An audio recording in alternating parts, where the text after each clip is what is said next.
এখন আমি যে ভিডিওটা আলোচনা করছি এটা হচ্ছে ছাগলের পাতলা পায়খানার কারণ এবং তার প্রতিকার। তাহলে ছাগলের পাতলা পায়খানা হয়ে যাওয়ার কি কি কারণ আছে, প্রথমে কারণগুলো বলি।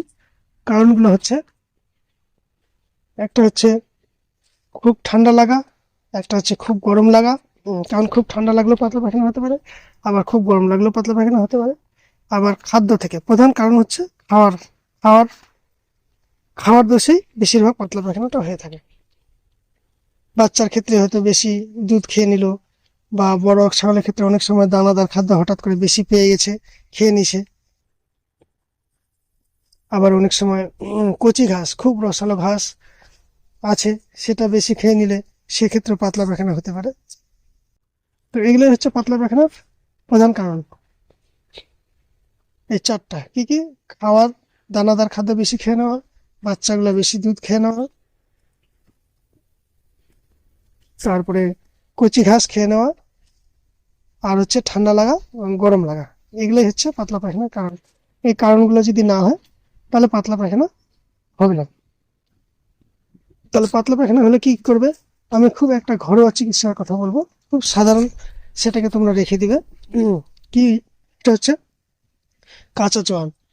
সেই কাঁচা জোয়ানটা হচ্ছে প্রাথমিক চিকিৎসার ক্ষেত্রে খুব কার্যকরী। তোমাদের যদি প্রথম অবস্থায় যদি চিকিৎসাটা করো তাহলে ওতেই কাজ হয়ে যাবে।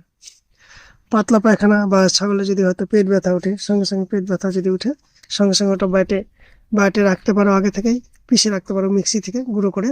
সেটাকে লবণ দিয়ে, সামান্য পরিমাণ মতো লবণ দিয়ে, ছোট ছাগল হলে 1/2 চামচ, বড় ছাগল হলে 1 চামচ, বা গরুর ক্ষেত্রে হলে 3 চামচ, বড় গরু হলে, ছোট গরু হলে 2 চামচ ব্যবহার করতে পারো।